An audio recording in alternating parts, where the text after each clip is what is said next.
today's special interest group is gonna be pharmaceuticals. So, pharma. Pharma is PHARMA, and it stands for Pharmaceutical Research and Manufacturers in America, is a major special interest group representing leading biopharmaceutical and pharmaceutical companies in the United States. Its members are among the largest producers of prescription medicines and biotechnologies, and they are a highly influential lobbying organization with significant financial support who collaborate with stakeholders in the government, healthcare, academia, and patient advocacy.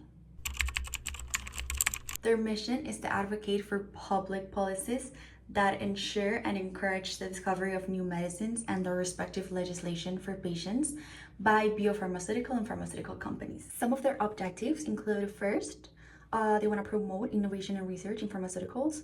Second, they want to ensure favorable legislation and regulation in drug development and drug pricing, so they want to support laws that will protect their profits and their innovations. The third objective would be that they oppose to policies that may interfere with the industry profits, such as price controls. The fourth would be that they want to expand patients' access to medication, so they want everyone who is in need of medicine to receive said medicine. And the fifth would be they want to protect intellectual property rights for new drugs and the discovery of new drugs. This special interest group has very big influences. They have a very strong lobbying presence in Washington, D.C. They are also major contributors to political campaigns and advocacy efforts. They have a major key role in shaping drug-related policies, healthcare legislation, international trade agreements, and lastly, they run very big public relation campaigns to influence the public's opinion on drug innovation and drug pricing. So they want the public's opinion to be favorable and to be one of support for the drug industry. Okay, so now I'm going to speak about the money to Congress point, and first of all, I'm going to bring the difference between Democrats and Republicans in terms of donations in the last year cycle. So in the 2024 cycle, we can see that the Republicans receive around $3.5 million in terms of donation from people from donors giving $200 or plus, and the Republicans received $2.5 billion in this aspect. So there's about a $1 billion difference, which in this case is, let's say, a substantial difference. In terms of favoring, the percentage is 33% for Democrats and 24% for Republicans. Now, moving on to the recipients, we can see that in the historic table, which is from 1990 to 2024, the top two recipients are the former president and vice president of the United States, which is Joe Biden and Kamala Harris. And in the list, the third one is Barack Obama, who was the president of the United States during the 2008 and 2016 cycle. And the fourth one is Hillary Clinton, which was the Secretary of State during the first presidential period of Barack Obama. So we can see that the amounts are slightly different. For example, Joe Biden has $9 million in donations, Kamala $8 million, Barack $6 million, and Hillary has $4.5 million. So the difference is not too high, but compare the first one to the fourth one, the difference is slightly favoring one or another. So we can see that they all have in common that they belong to the Democrat Party, and for instance, we can say that the pharmaceutical industry wants always to favor their interest by favoring the Democrats Party in terms of the nation's right. So, and last but not least, regarding the voting behavior and the public opinions, for example, Biden and Harris, they both wanted to advocate for the lower drug prices. For example, Barack Obama wanted to advocate for the quality, and let's say that the standards were full for these drug and pharmaceutical products. For example, Biden negotiated with that was Medicare. They negotiated the drug prices, and for example, Barack Obama did some acts regarding the quality control and the quality of the drug itself and the pharmaceutical products. Now, when we talk about the campaigns, events, and document efforts, first we have the conflict with the PBMs, as the pharma industry created a national campaign against them, maintaining that they raised the cost of prescription drugs. For example, the industry lobbying effort led to President Donald Trump's 2025 executive order to examine the role of PBMs, which was a policy win for the drug makers. Second, we have the campaign contributions as the pharma industry made powerful donations to boost their influence. For example, they spent more than $5 million in Donald Trump's inauguration in order to ensure and maintain powerful ties with political and legal allies. And finally, we have the foreign agents, as the pharma companies have conducted lobbying, advocacy, and perception management and public relations to affect policy developments that are related to the diversification of pharmaceutical supply.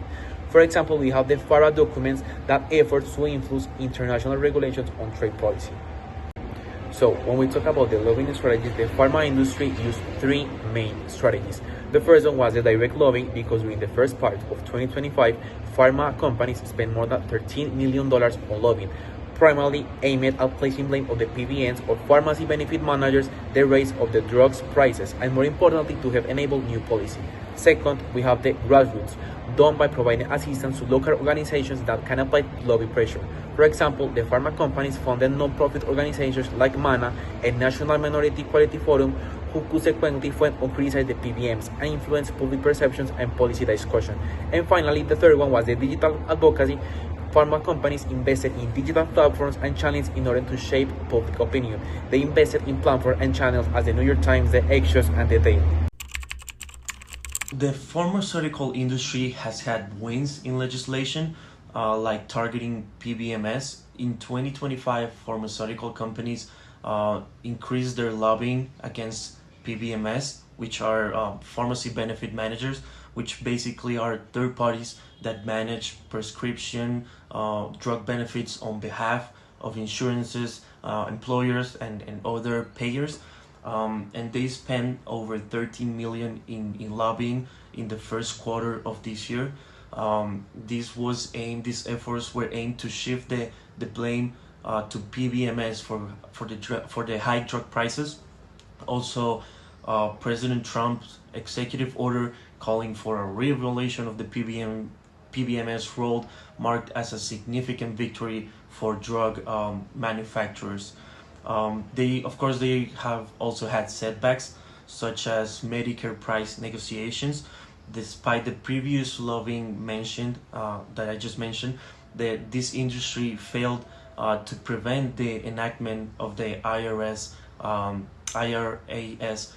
provisions allowing Medicare to negotiate high-cost drugs, the price. In the other hand, the Pharmaceutical Research and Manufacturers of America, which is the industry's primary trade group, led campaigns against PBMS. They spent over $30 million on lobbying activities, and the group has also made a significant political donations, over $5 million to President Trump's inauguration, to influence in the policy making. Also, companies like Pfizer and Merck and others like that have also significantly increased their lobbying budgets, hiring lobbyists with connections to the Trump administration to advance their policy goals. With all of this, we can say that first, pharma has a very big influence on the US healthcare policies. So through heavy lobbying, political donations, and public relation campaigns, they aim to shape legislation in favor of the pharmaceutical industries. We can also say that while pharma supports innovation and patient access, it also very strongly prioritizes protecting profits by denying price controls and being a big supporter of intellectual property rights. We can also say that pharma uses several lobbying strategies, such as direct lobbying, grassroots partnerships, and digital advocacy to influence policymakers and public opinion. We can also see how, despite the significant financial investment, pharma has experienced both victories and defeats, showcasing the limits of lobbying power in a shifting political environment. And lastly, we can say that pharma's political donations tend to favor Democrats slightly, with high-profile recipients, such as past presidents and past presidential candidates. That's all. Thank you so much for your time.